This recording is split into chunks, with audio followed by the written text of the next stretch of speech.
Welcome. My name is Deanna Wheeler, one of the directors here in the Housing Choice Voucher Program at the CHA. We'd like to introduce you to our educational workshop series.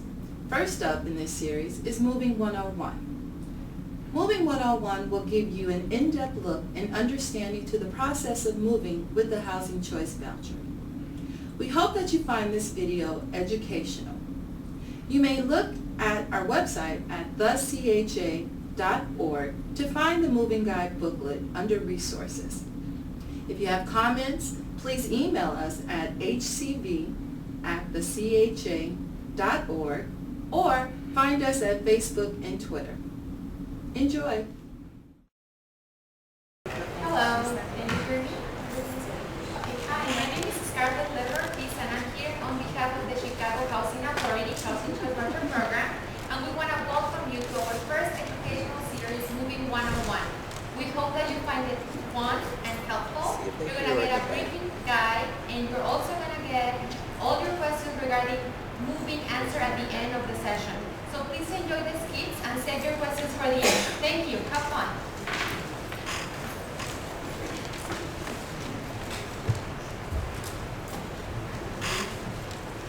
Good afternoon, everyone. How's everyone doing today?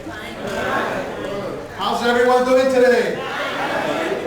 Yes, it's not raining outside, right? It's hot. I'm glad you're in here. Well, my name's Emilio Hernandez, first of all, and I'm the briefer trainer. I think I met some of you during the briefing. And I'm actually in charge of, if you have your pamphlet, go to page 3 because it asks an important question. Why do I want to move? We want you to ask these questions. What are the reasons why you're looking to move? Ask yourself, what is motivating me to move? Is it because there's a change in my life? Am I getting an employment? I need to move closer to my job? Or is it because the neighborhood is not doing too good? Right? There's a lot of crime out there, you know that. I don't have to tell you. However, you have the opportunity to think about these things because this is an important time. You are going to lease up and move into a unit for the next 12 months. Now, we want to make sure that you weigh your options. If you go to page 5 of your brochure, it says, what do I need to know before moving? Well, let me tell you what you need to know. It's going to cost you money to move out. You have to pay the movers. You have to pay storage fees, right? You have to pay security deposits. That's right. So it's going to cost you money. Every time you move, you lose money. So now, some of you have been in that same unit for more than 3 years, 5 years, 10 years. It was different when you moved in. But now things are changing, right? That's right. So now, you first have to consider, how much is it going to cost me to do this transaction, to move out, to go and find a unit. We want you to use the resources that we have put here in this brochure. If you have any children, go to the website. See how the schools are doing. Also the crime rates. You want to see what the crime rate is like, right? Well, I'll tell you something. You can actually see me after the briefing. After this seminar that we're having here. And then I will give you the website so you can look at the crime rate in certain areas. And that's going to help you make a decision if that's where you want to move into. Remember, you cannot afford to move out 1, 2, 3 times a year because you lose money, right? All right. Now consider transportation. If you need to move into an area where transportation is right around the corner, then take that into consideration. Safer parks, right? If you want your children to go out and play, obviously you want to make sure that they're in a safer area. So take all these measures. We want you to basically, on page 5, it gives you a few suggestions of what you need to do, how to get, let's just say, packing for supplies, how to go out and rent movers and so on. But read this when you have the opportunity. the most important thing here is that you ask yourself, when can I move also? Well, if you go on page 6 of your brochure,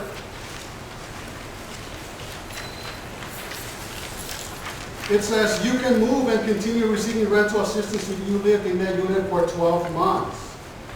Given that CHA and the owner or property manager at least 30-day notice, and you are in good standing with the Housing Choice Voucher program. Excuse me. Remember, CHA will only give you permission to move if you are not in violation of your lease. So if you owe that owner landlord 3 months of your tenant portion, you better make sure that you're up to date, right? Now, in addition to that, you have to make sure that you're under no eviction, or it says termination, or within 120 days of your next re-examination. Now, in some cases, CHA may allow you to move out of that unit. You know, if it's between the 12 months, and right there on page 6, it'll tell you the bullet points. You know, it's to protect the health and safety of your family from domestic or sexual violence as part of the Witness Protection Program, or if that unit that you move into is in foreclosure, right? That's been affecting a lot of the owners, a lot of participants. Believe it or not, but there's a lot of families who come in letting us know that the unit is in foreclosure. So we want you to make sure that you let us know as soon as you find that out.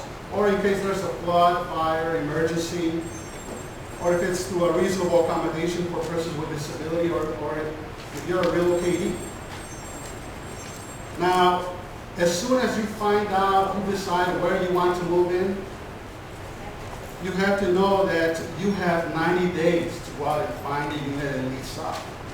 So one of the things that you're going to be hearing at the briefings is once you get your moving papers, you have to go out and find a unit. You have 90 days.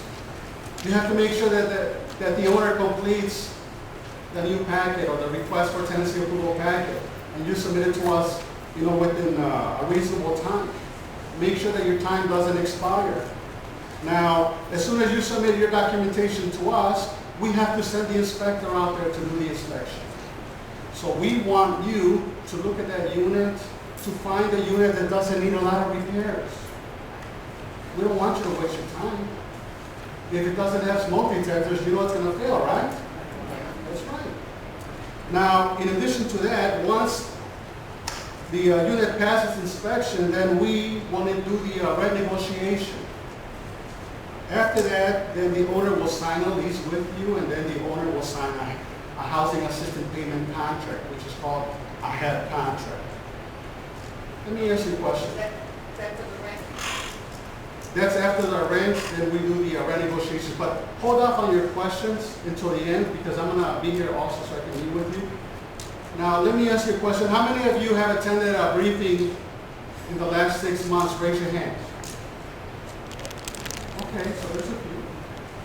Now, if you attended a briefing, then you were reminded that your time is very valuable, right? Because you only have 90 days. So we want you to start doing your housing search in a timely manner. Now, let's talk about other resources that CHA has for you. On page 7, it talks about choose to live, better, safer in a neighborhood, choose to the mobility counseling program. That's what it is. Now, CHA has contracted with the Housing Choice Partners so they can assist you in helping you find a unit if you need that assistance.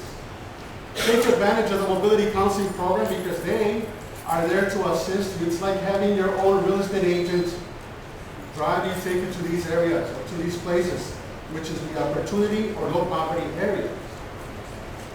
Now, keep in mind that if you currently live in a traditional area, normally in a traditional area there's a high crime rate, right?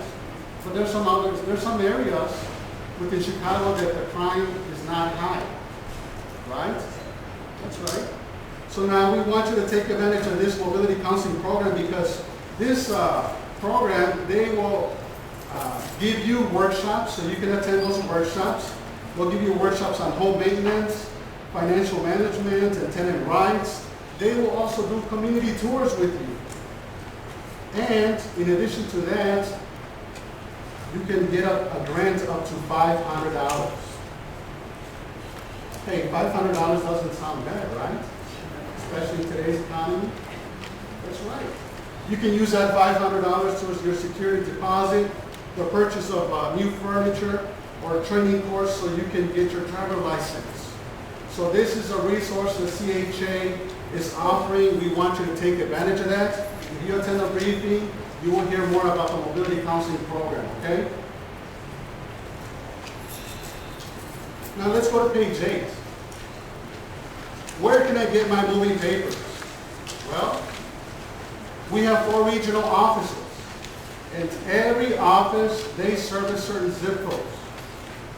So if your office is at the south office, then we want you to go to the south office, see your housing specialist, let them know what your plans are, that you want to move. You want to move to a better area. Or if you belong to this to the southwest office, then you can come in and speak to your housing specialist. Okay? Keep in mind that the housing specialist will need to review your file to make sure that you're eligible to move. And then after that, if you're eligible, then they will schedule you for a briefing. Now, what information will be covered during the participant briefing? Well, let me tell you what information. Your family obligation. CHA's Housing Choice Voucher Program family obligation will be covered. Some of you who attended the briefing already, we went over your family obligations, but let me tell you, last week we had a participant. She hasn't attended a briefing for the last 8 years. And she was very excited because she said, Mr. Hernandez, you know what, I'm very excited because I got my moving papers. And I found the unit already. I said, oh really? Well, that's great. She said, yeah, it has hardwood floors, ceramic tiles, stainless steel appliances. And it's my mom's house on the second apartment, second floor. And I said, what? So you're going to occupy your mom's second apartment? She's like, yeah, I'm going to live close to my mom. And then I told her, well, what does your family obligation say? And guess what? I took her to the participant reference guidebook, which is a book that we give out at every briefing. And I showed her on page 65 of that book where it said, receiving Housing Choice Voucher Program housing assistance while residing in a unit owned by a spouse, parent, child, grandparent, sister, brother, or any family member. So I had to tell her that she couldn't move into that unit. I mean, there is a process. You could get approved, but you have to go through a process. However, she didn't know this because she attended a briefing more than 5 years ago. Now, in addition to that, a new family obligation that just came out September 2011, it says, notify CHA of the arrest of a household member within 10 days of the occurrence for violent criminal activity against persons or property involving alcohol, gang, drugs, and or weapons. So now this new family obligation says that you have to notify us of the occurrence within 10 days of the arrest. I'm sure glad everyone's here. So now you need to go home and tell everyone what these changes are. And there's changes coming. Now, in addition to that, on page 8, we're going to talk about, how to find a quality unit. Now, you can go to the website and you can actually do your housing search right there. How many of you have been to the website to look up units there? Raise your hand if you have. Okay, great. So there's a few. So take advantage of that. And then also how to be a good neighbor. Remember, unacceptable behavior is having unauthorized people living in a unit. We want you to be a respectable member of the community. Have a positive attitude. Do not bring bad habits. Abide by the law, right? That's right. And then other bullet points, like it says how CHA calculates your portion of the rent, changes to your household that need to be reported to CHA, and other important information. Now, during the briefing, you will be getting a voucher. And in that voucher, you're also going to be getting a request for tenancy approval packet, which are your moving papers. And we're going to tell you what documents you need to give the new owner, when to give a notice to vacate, and so on, how to go about that. So But let's go on to page 9. How to present yourself to a new property owner. What if you received a letter from the President of the United States inviting you to a meeting? How are you going to go? How is your dress? What impression are you going to, what impression do you want to make on the President, right? I'm going to tell you what I'm going to do. I'm going to put on a nice suit and meet with the President of the United States. So first impressions are very important. When you meet with the owner, it's like going for a job interview. You want to go dressed up, right? That's right. In addition to that, we want you to arrive, a few minutes early. If you're going to meet with them at the unit, introduce yourself, present yourself. Don't wear excessive jewelry, like it says here. Don't smoke. Right? These are some suggestions. Smile and project a friendly, welcome attitude. Remember, you also want the owner is going to look at you, and if it's to look at that unit, you don't want to bring children running around it. You have to let them know or leave them at home. Now let's go to page 10. CHA eligibility requirement. Remember, you cannot have pending terminations or informal hearings. Once CHA has received your move request, you and your household members will need to meet certain requirements, such as, no pending terminations or informal hearings. You have to be compliant with your current lease. And then pass a criminal background check. So all household members over 18 years old and older, including living aides, they must pass a criminal background check. Also, CHA will also investigate police reports alleging that any of your household members aged 17 years and older took part in any criminal activity. So there is a process. Now let's go on to page 12. The following steps must be completed once you submit your move request. Step number 1. There's an eligibility verification by CHA that needs to be done, including that criminal background check for any household member over 17 years of age and older. You have to attend a participant briefing.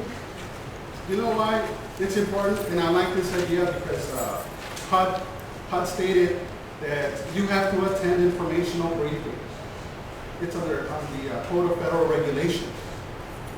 So we know that there's families who haven't attended a briefing for the last 10 years, 18 years.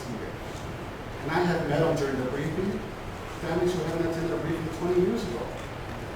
And we're all humans, we forget what the rules are. And that's why we have to have this refresher course. Okay? So you have to attend a briefing. And also provide the owner and CHA a notice to vacate. So yes, that's why we issue a notice to vacate in your moving papers. You have to give proper notice to CHA and to the owner. And also submit a completed request for tenancy approval packet. So once you get your packet, you go out there, you find a unit, the owner completes your packet and then submit it to us. Remember, in selecting that unit, we want you to find a unit that doesn't need a lot of repairs. Right?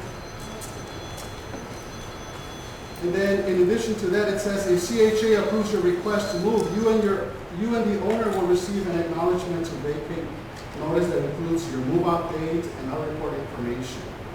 And then also sign the lease. That's what number 7 says, right? Well, before that, you have to wait till the unit passes inspection. And then you need to sign the lease. Complete a move-out inspection. So we want you to meet with the owner and tell him, hey, Mr. Hernandez, I'm going to vacate the unit Friday. Can I meet with you so we can do a move-out inspection? Take pictures of how you're going to leave that unit. And then you move into a new unit, right? Okay, so let's go to page 12. Final steps before moving out. We want you to, it says here, have the same consideration on your way out. So when you move in that unit, if it didn't have a broken door or a hole in the wall, we want you to leave it like you found, when you moved in, okay? So it says here that you have to leave the unit in the same condition, clean and undamaged. All items and trash should be removed from the unit. Number 2, take photos so you have proof of how you left the unit prior to vacating. And the most important thing here also, return the keys to the owner. Do not take the keys with you because then you are still responsible for that. Now, with security deposit, you have to know that you should not use the security deposit as payments for your last month's rent. And that property owners can use your security deposit to pay for damages caused by you or your guest while you are residing in that unit. And they have to give you the security deposit within 45 days, right?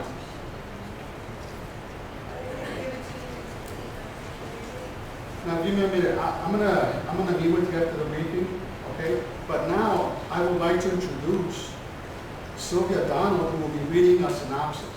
Okay? I am done with my part now. I would like to introduce Sylvia Donald.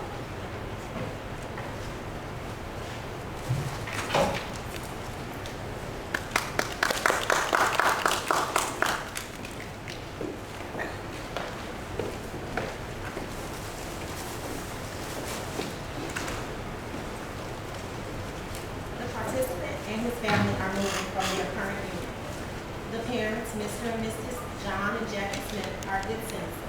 They both work, have 2 children, 16-year-old son Michael and 17-year-old daughter Michelle. Michael and Michelle are good kids, but the neighborhood has an influence on them. Michael has begun to hang out with the wrong crowd, and Michelle feels like she can play music loud at any time of the day. Mr. and Mrs. Smith have moved so they can change their habits. They have moved so they can change the habits of their children. The property owner, Mrs. Smith, called CHA and stated Mr. and Mrs. Smith have moved out and that she found a destroyed unit. Mrs. Jones has reached out to the participants, Mr. and Mrs. Smith, but neither has returned her call. CHA's call center specialist discovered the Yardie shows participants have leased until new unit May 2012, and Mrs. Jones received the last half effective April 2012. Now what? Jackie, we need to do something about these kids. I'm not going to have them run this house in this neighborhood and get taken over by the streets. Well, I'm tired, John. Between cooking, cleaning, getting up at 5 in the morning, keeping the faith, I don't know what else to do. Like, I don't even know where to start. I don't know where to begin. You know what? Don't even worry about it, all right? I'm going to call CHA right now. Okay, call me. Get this thing going. Good afternoon. My name is Charlie Bonds, customer service specialist, CHA. How may I help you? Hello? My name is Mrs. Smith, and I'm a participant on this program. My voucher number is T0004586. And I want to move from my current unit, all right? Can you help? I really don't have any idea what to do.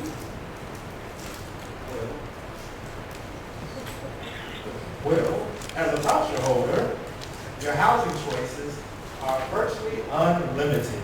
Mr. Smith, you can rent a house, you can rent an apartment in the city, in any city in the United States of America and its territories. So as long as you can afford it, you can move anywhere. May I ask you what city are you looking for to move? Look, Chicago, me and my wife, we just really want a better neighborhood for my family, that's all. Okay, so you're looking to move within the city of Chicago. Yes, absolutely. Look, see, I love the Bulls, right? I don't know if you're a Chicago Bulls fan, but anyways, I couldn't even think of living in another city. You know, go Bulls, right? That's great. I love the Bulls too, Mrs. Smith. Let me explain a few things to you. First, CHA will only give you permission to move if you're not in any violation of the lease or any of the program rules.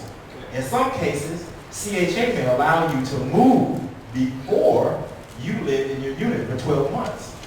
A couple of exceptions are emergencies, such as fire, flood, or your building may go into foreclosure, which none of these you are experiencing, right? Yes, that's right. As you have decided that you want to move out of your unit, the first thing you should do is to start looking for a new unit.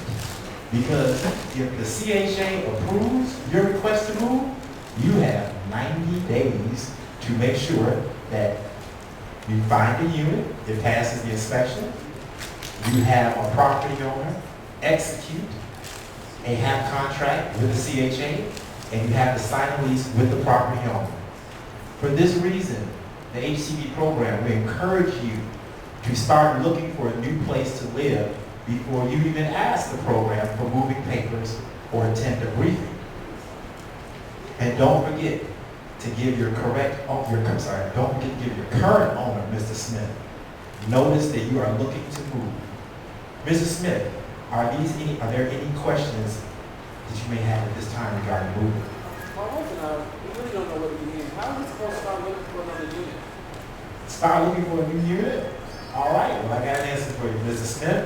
The CHA Mobility Counseling Program helps with finding a quality unit, or you can simply go online to our website at www.thecha.org/units, or any other apartment listing resources that you may find to begin your search.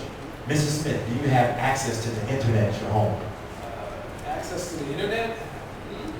No, we don't have that. You know what, to be honest, technology and me are like my two left feet. But my wife tells me every day that I still can't do the cha-cha slide. Look, so tell me, how can I get a computer with the internet?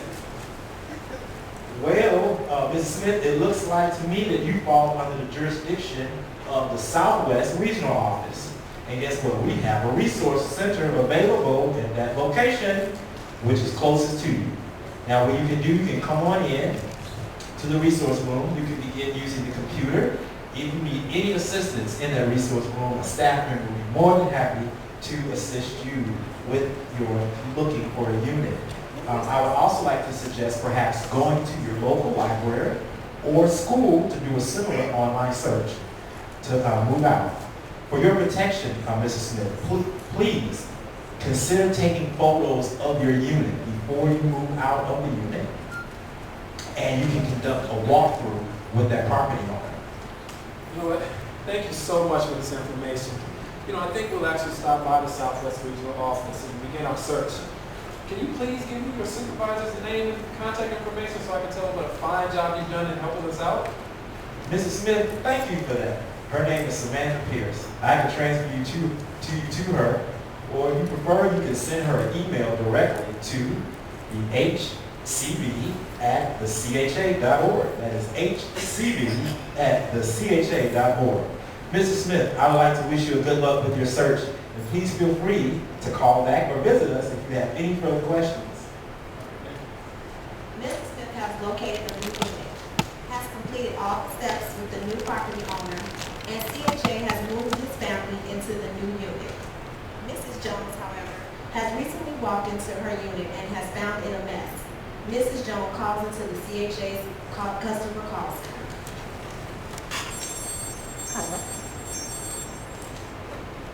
Good afternoon. My name is Charlie Brown. I'm a call center specialist. How may I help you today?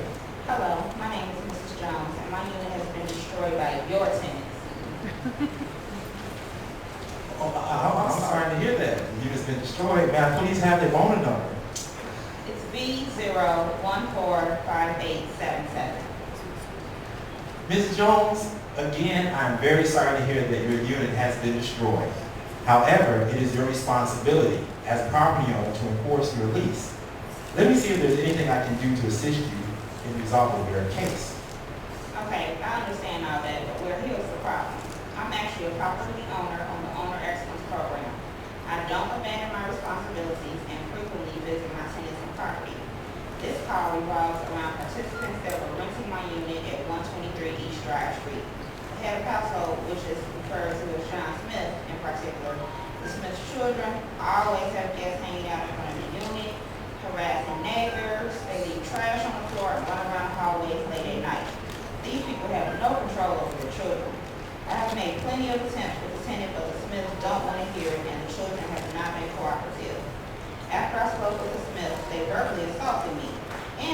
cause damages to the apartment. I have also gotten complaints about music being played loud at midnight during the week. There are even reports made to the police about unacceptable behavior. I am currently in the eviction process with my participant, and she was served with a notice 30 days ago.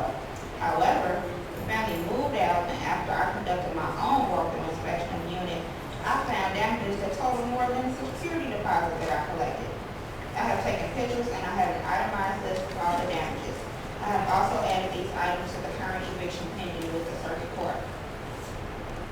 Mrs. Jones, you have taken the appropriate steps because you are aware, as of all our property owners, that violation of the lease must be enforced by the property owners.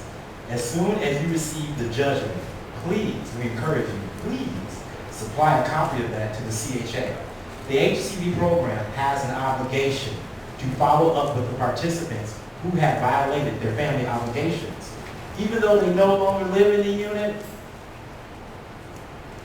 once the court documents have been received, a housing specialist will issue an intent to term notice, and the participant will have the right to request an informal hearing 30 days from the date of the notice.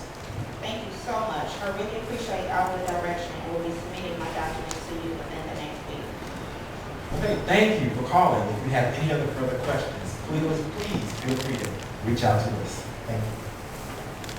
Mr. Smith receives the ITT intent to terminate in the mail and calls CHA to find out why he has received an intent to terminate notice.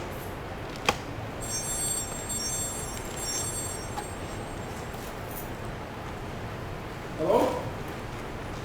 My name is Mr. Smith, and I'm a participant on the program. My voucher number is T0004586, and I just received in the mail an intent to terminate notice. Please help me understand why. Hello, Mr. Smith. Ms. Jones, who was your previous property owner, submitted a court judgment for the amount of $3,700 of damages that you made to her unit and failure to provide the CHA with a copy of the eviction before you moved into your new unit. This is considered a violation of your family obligations while on the Housing Choice Voucher Program. But none of those damages were made by me. Mr. Smith, as a leaseholder, you hold the lease. You are responsible to the damages caused in your unit and to report it if you have received an eviction notice. I understand. But what can I do now? Well, Mr. Smith, the ITT, which is intent to term notice you have received, has a section in it for you to request an informal hearing. Please fill it out, that information, and mail it back to us, or you can go into your regional office and drop it off. Then you will hear back from us, and we will inform you of the date of your hearing that is scheduled. In addition, there are resources available if you need help. I can send you emergency contact and resource sheet that will include information on legal aid and the Metropolitan Tennis Organization.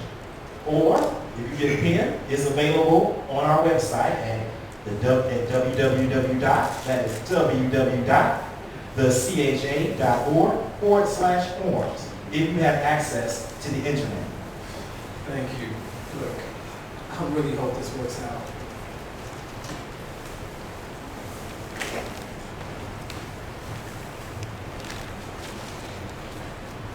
Mr. Smith has an informal hearing. At this hearing, he admitted to the damages and stated they were caused by his children. He also admitted to not providing a copy of the eviction notice to CHA because he assumed that the previous property owner would keep the security deposit. CHA found the participant was in violation of the family obligation and was terminated from the program. The moral of the story here is that the communication is the key. If Mr. Smith let CHA know what was going on in the troubled neighborhood he and his family were living in, then assistance could have been provided in making sure no family obligations would get broken. The Smiths should also have conducted a move-in and out inspection with the property owner/manager, taking pictures of their unit during those inspections. CHA is encouraging property owners, managers to report any violations of the lease. So participants are being asked to make sure you have a pre-inspection checklist and to always do your research before moving in and out of any unit.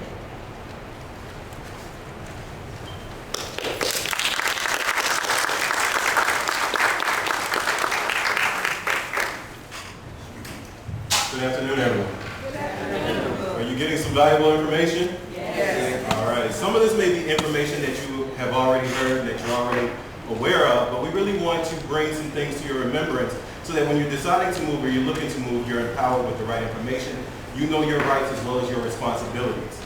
My name is Michael Martin. I am the Owner Outreach Coordinator for the Housing Choice Voucher Program, and my responsibility is to make sure that the landlords are living up to their responsibilities. So if you follow with me in page 13 of the handbook, we're going to talk about some of the rights and responsibilities of property owners.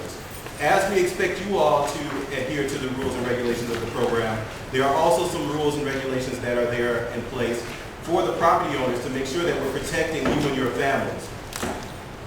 Number one, we want you to remember that a property owner has the right to access your unit in the case of emergency or if they provide a 2 days notice by telephone or written notice. So if you receive notice from your property owner, it's very important that you allow them access to the unit. They can also charge late fees on any unpaid rent and possibly terminate your lease for failure to pay the rent. We also expect property owners to maintain the property and make sure that they're providing you and your family with a decent, safe place to live. And some of those examples you can see listed here include repairing any owner-supplied appliances. So if the owner is responsible for supplying the stove or the refrigerator, it is their responsibility to make sure that those items are repaired and working in good working order. If necessary, they are also responsible for exterminating in the unit, maintaining the building security. So this means making sure that there's appropriate locks on all entryways to the outside. And then you have a right as well. In good faith, you are required to make sure that you request repairs to the unit if necessary, and contact the City of Chicago if you know of any building code violations. Additionally, the City of Chicago has a website that you can utilize if you are aware of any violations, as well as to check for any violations to the property. That website is listed here on the page 13 of the handbook. And the law also prohibits property owners from retaliating against you. And some of those things can include terminating a tenancy, increasing the rent, bringing or threatening to bring an eviction or lawsuit, refusing to renew your lease, and interfering in some way with your tenancy. Now, something new that we started is property owner screening. So we also do background checks and we screen the property owners. We've been doing that since September. So whenever a property owner gets a new tenant and they look to move into your unit, or you look to move into another property owner's unit, we're going to do a background check on that property owner to make sure that they're not convicted felons, sex offenders, and we're going to screen them to make sure that they are good landlords. We want you to move in safe communities, and we want you to have a good property owner in the unit that you're moving into. One of the things at the bottom of the page that we want you to keep in mind is that grounds for eviction can result from non-payment of rent, violation of your lease, and or if your lease expires, and the property owner must provide you with proper notice at the time. So turning over to page 14, it lists some of the responsibilities of the property owners when you're coming to move. You found a property that you're interested in living in, you like the building, you submit to them your moving papers. Well, one thing that they're supposed to do is screen you for suitability for the unit. They are to collect any money that is due for security deposit or rent payments, and if there's a move-in fee or late fees, they're responsible for collecting those as well.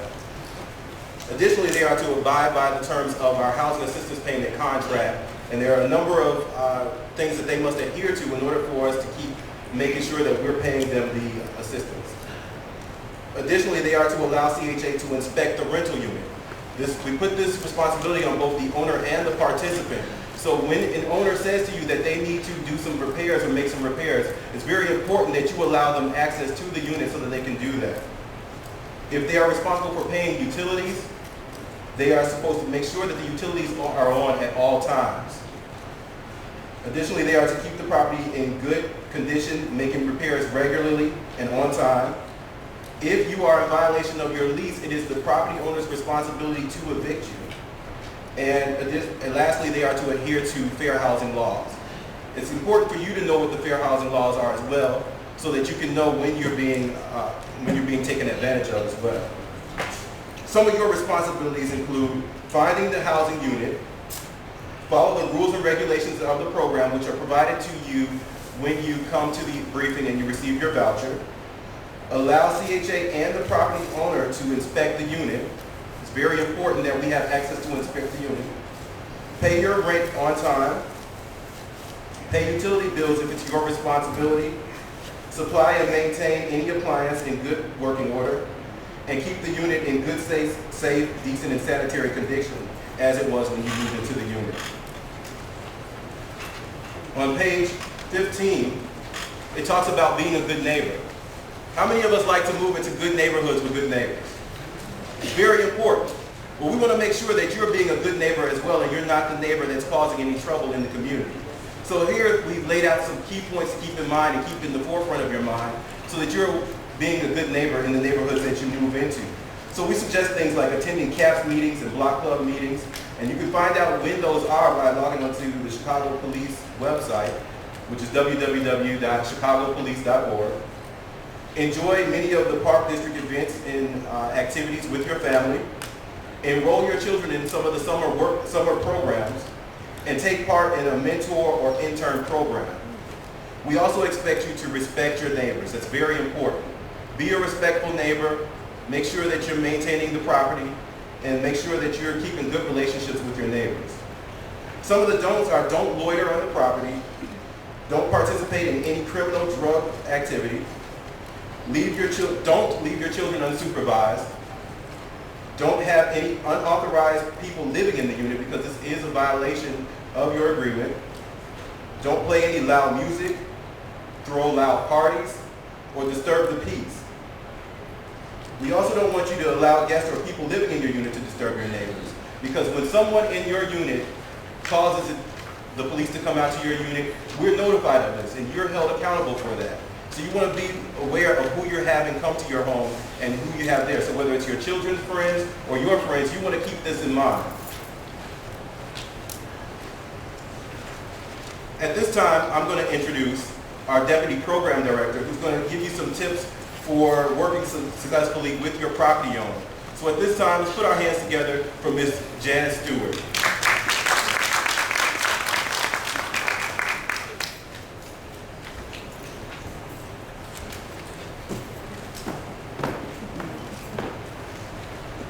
Thank you. It's so wonderful to see you all come out today to find out information about being successful on this program. You know, the housing choice voucher is a hard thing to get, but it's a very easy thing to lose when you don't abide by the rules and regulations. So these mini sessions are wonderful for you to learn more about doing the right thing. And that's what it takes to remain on this program. Now, they asked me to talk about tips being successfully working with your owner or your property manager. First thing you want to do is establish a good working relationship with them moving in. You want to let them know that what your requirements are, and I'm quite sure they're going to tell you what their requirements are. Well, what they want you to do is to maintain the unit in the same condition that you got it in. And what you want is for them to come and repair anything that's outside of normal wear and tear. Now, if you broke it, you have to fix it. But if it broke because it was old or something outside of anything you did, then of course the owner is responsible. Communication is the key. Make sure when you move in that you have all of their phone numbers in case of an emergency. Could be a fire, could be a flood, could be the toilets backing up. You need to be able to get to someone immediately, but it's on you to find out those phone numbers because they may not be on site. You know, a lot of apartment communities, the maintenance and the managers are on site. They may not be. So you need to make sure that you have information about them and how to get your problems resolved. Now, you want to be able to, also, let me talk about that. To complete your request to the owner, you can do it verbally, but you might also want to do it in writing, because they might be busy or they may forget. But the best way to do it is through email. Get you an email address, have their email address, so that that communication can go instantaneously to them. I know we talk about that email address. You know, I went fighting and kicking for an email address. I didn't want that nor a cell phone, but you know, I had to come on up to the latest. Everybody, even Social Security now send you check directly to the mail. They don't mail a doggone thing. So you're gonna have to come up to the latest and the greatest as well. And I know it's difficult, kick and scream, but come on to it anyway. Report things in a timely manner. What does that mean? Well, let's say you got a leak under the sink.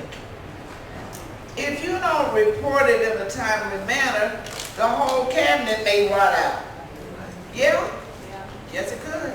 So you want to get it where it only costs the owner maybe 30 cents to fix it, because all he has to do is get a washer, instead of having to replace the whole cabinet out. So report information to them timely. Now, there are some owners who may not come and do the things you need done immediately. And they said to contact CHA. And I said, unless it's an emergency, CHA won't do anything about it. Has to be an emergency. If they won't come and fix those other things, then you need to talk to maybe the Metropolitan Tenant Association. That's what they do. I don't know if their phone number's in here. I think they talked about them in here somewhere. But call them and let them know that you've done this in writing, and the owner won't come and fix these items for you. Now, okay, then I'll just hold the rent. He won't come fix it. I just won't pay him the rent then. Well, that ain't the answer. You gotta pay your rent whether or not he's fixing it or not. Legal aid is the person you want to talk to, because you have to put your money in an escrow account with the judge. Now, they will do that. Just get legal aid to help you with that. Legal aid will intercede for you when an owner is not managing or taking care of the unit as they supposed to, especially if it's heat or now if it's heat. In this weather, air conditioning, if you're elderly, will come, or disabled, will come in and do an inspection. And of course, if it fails inspection, then the owner will stop the rent. But if he never fixes it, you'll have to move. Keep a record of your rent payment. We hear it all the time. I paid the owner, he just didn't write it down. Well, I gave him cash. Well, no. Don't give anybody cash, because there is no, unless you try to give them some money under the table. And no, you shouldn't do that. You give him cash if he give you a receipt, right? He can if you give him a receipt. The best thing for you, though, is check or money order. So you got your own receipts. You have your own receipts. And that's important to you. This is a business transaction. You know, your housing is the most important thing in your life. If you don't have housing, forget job, forget school, forget all of that, because you can't feed your family, you don't have a place for your clothes, the whole 9 yards. So make sure you protect your household.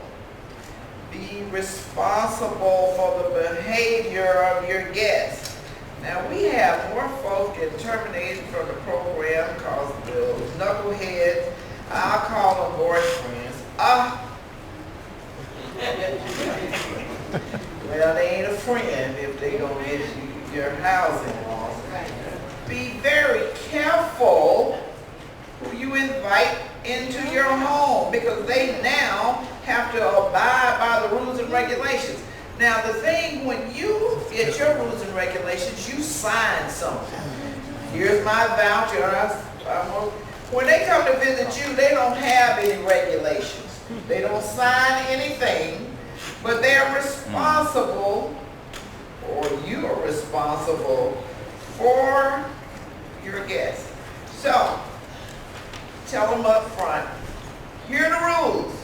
Either you're going to do it this way or you can't visit me. Make sure that your guests understand that you are a citizen and that you are on this program and that there are some obligations that you must abide by. I'm excited that these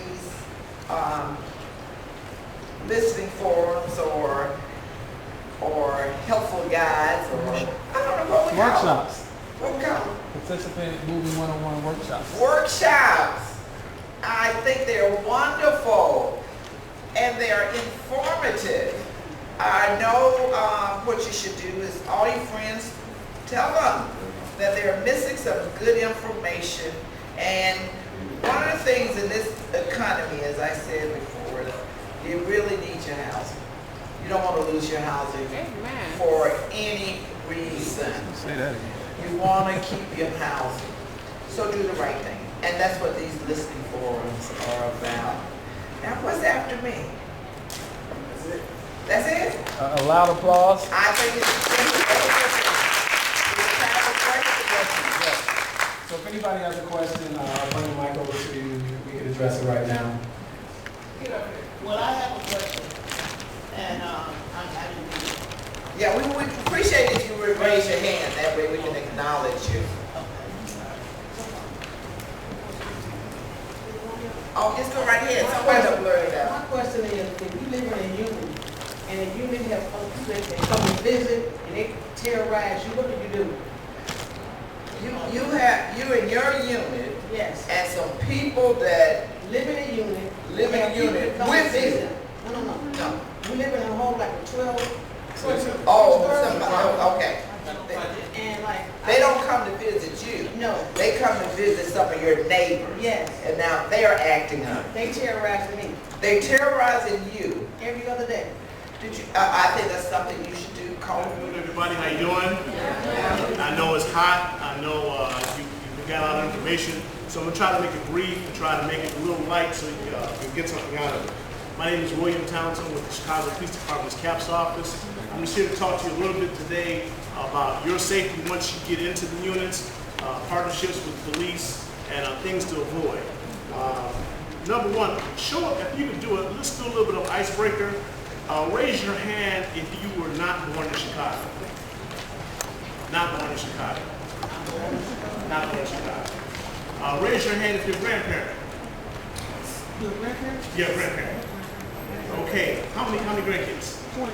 Oh, okay. I was gonna say, let's go around and see. Does anybody have more than 9 great 20? grades. 27. No, 9 great grades. 9, oh goodness. How many? 27. Does anybody be 27? 21. Goodness gracious. Bless your heart. I have 2 daughters, and if you got 27 grandkids, you have me beat. 20 grandkids and 9 great grades. But still, they has me beat. The reason I ask that question is, more than anything else, we need to know our neighbors. You're going to be moving into neighborhoods where maybe you're familiar with them, maybe you're not familiar with them. But the number one thing that I want you to take away from our presentation is get to know your neighbors, both the good ones and the bad ones. I happen to live in North Lawndale in the 1600 block of Abrams. We know all of our neighbors. I'll tell you a quick story. One day my wife came home, it was kind of late, and she left her wallet with $100 in it on the staircase. Overnight, and no one bothered it. Now, I'm not the most intimidating person in the world. I don't have a gun or anything like that. But I really believe that because everybody on the block knows us and likes us, the key people is the reason In 14 years, I've only had one piece of graffiti on my house. Not because, you know, I have a nice car, because I don't. I have a 1994 Honda Accord with 2 dents in it and a hanging tail light. That's okay. But the more you can endear yourself to your neighbors initially, that is a public safety technique. I grew up as a matter of course in Leclerc Courts. It doesn't exist anymore. And the one thing that would strike me when I go out and tell people I'm from public housing, some people would say the snap or markup, you don't act like you're from public housing. I'm not sure what that's supposed to mean. But one thing I do know is nothing happened to me when I lived in the projects. My wife will comment, because she grew up on the west side, but she lived in Oak Park. They would steal us hubcaps.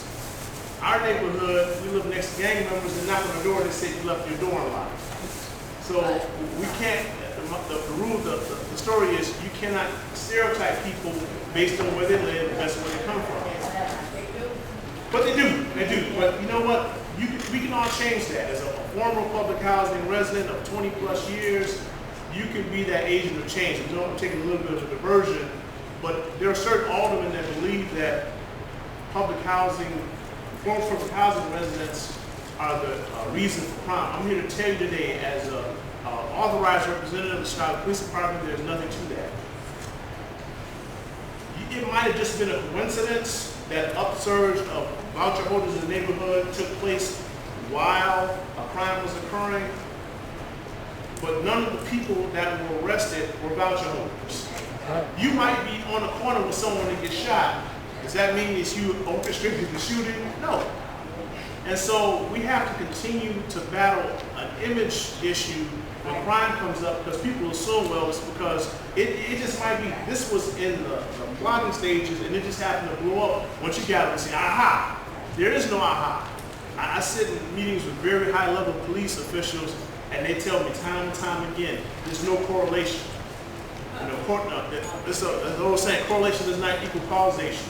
It was not caused by housing choice voucher residents. But all we can do to demystify that and change that is that's within our power. Now, a few things you can do. When I moved to the block, I was the only guy on the block because everyone else was married. I bought my house before I was married. And I decided to be a handyman and help out some stuff.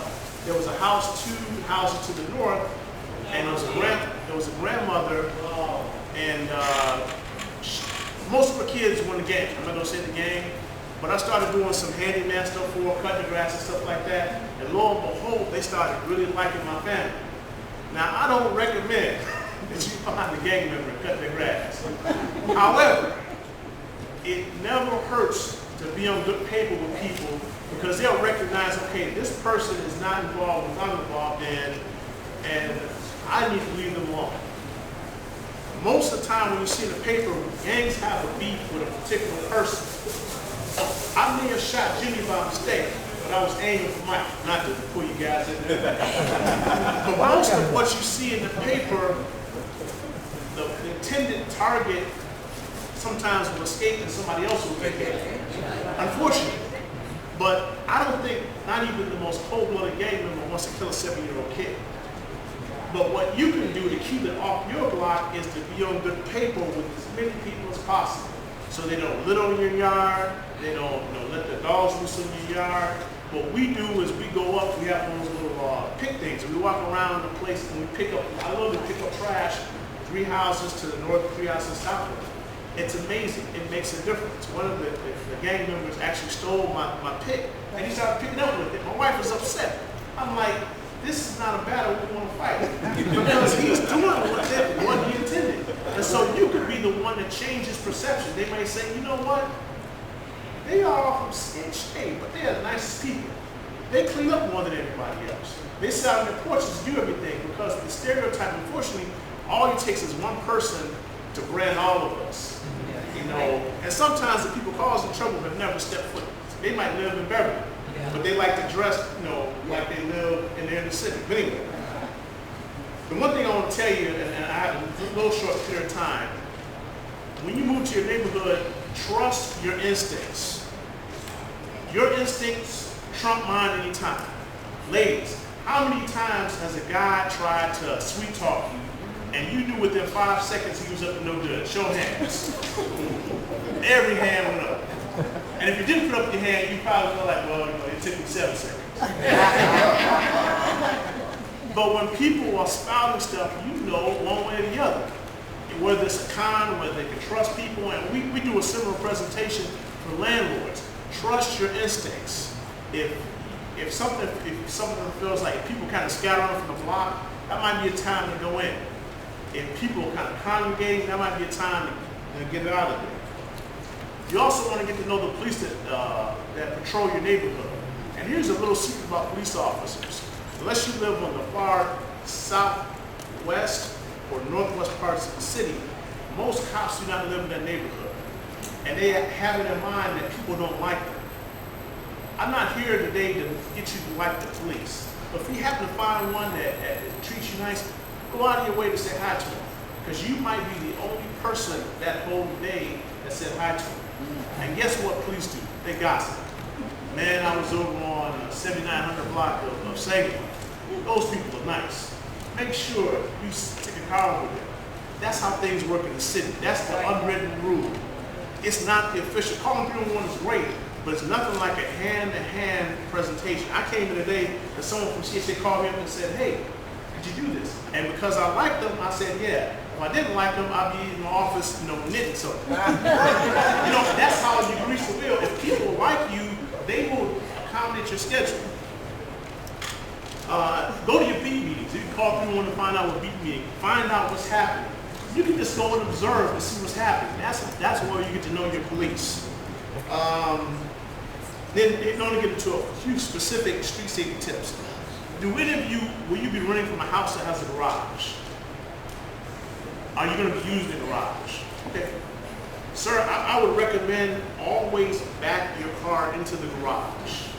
Because when they say the garage, they'll tell you this. One, the pressure that it takes to open and close the door changes over time.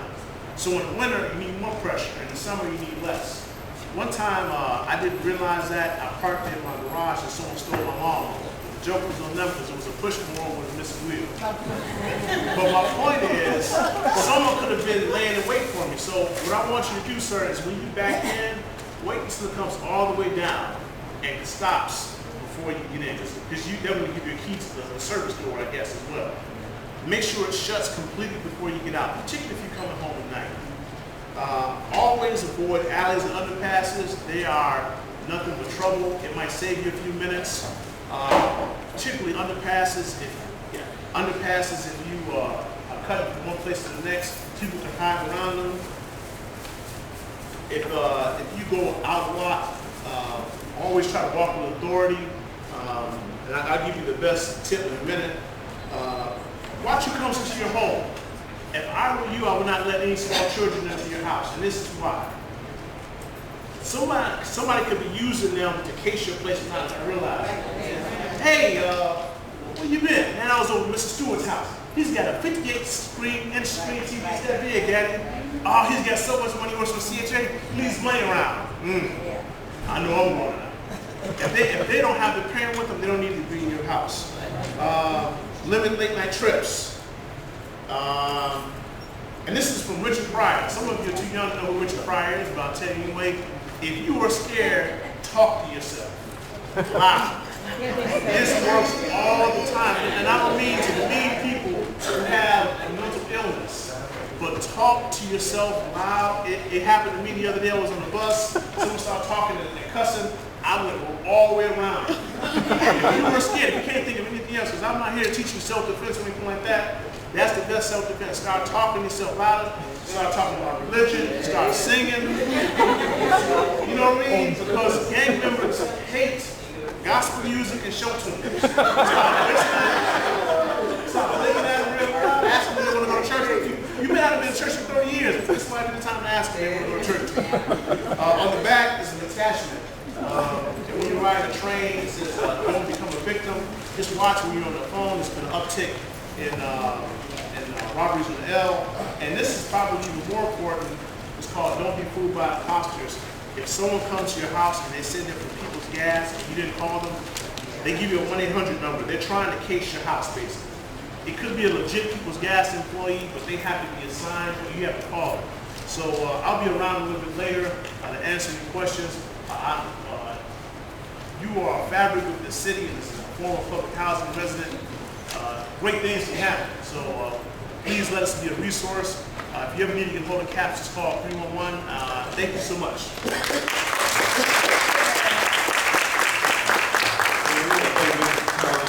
Taking time out of his schedule.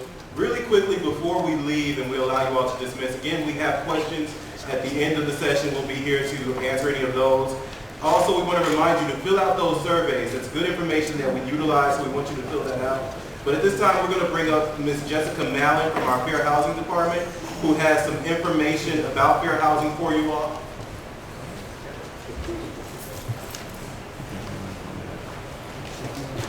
Good afternoon, everyone. I just wanted to tell you quickly, I know a lot of people know a little bit about fair housing, the federally protected classes that a landlord can't discriminate against you based on race, or color, or religion, or sex, or age. However, one thing I really wanted to stress to you today is that when you're looking for a unit in the city of Chicago, it is illegal for landlords to say that they don't take a Section 8 voucher. And I know that everybody, if I ask for a show of hands who's had a landlord say that to them, I'm sure probably everybody's going to raise their hand. But it's illegal in the city of Chicago. And so I have a handout that I brought today from the Chicago Commission on Human Relations, which is the enforcement agency, the agency that you would call if you have a complaint. And I'm going to put them at the back where you came in at that table. Please take one. This goes over your rights as a renter and as a voucher holder in the city of Chicago, and what you can do if somebody says that they don't take Section 8 vouchers. Because it goes beyond that. It's also someone who doesn't comply with inspections. Someone who says that the process takes too long and I don't want anything to do with the CHA.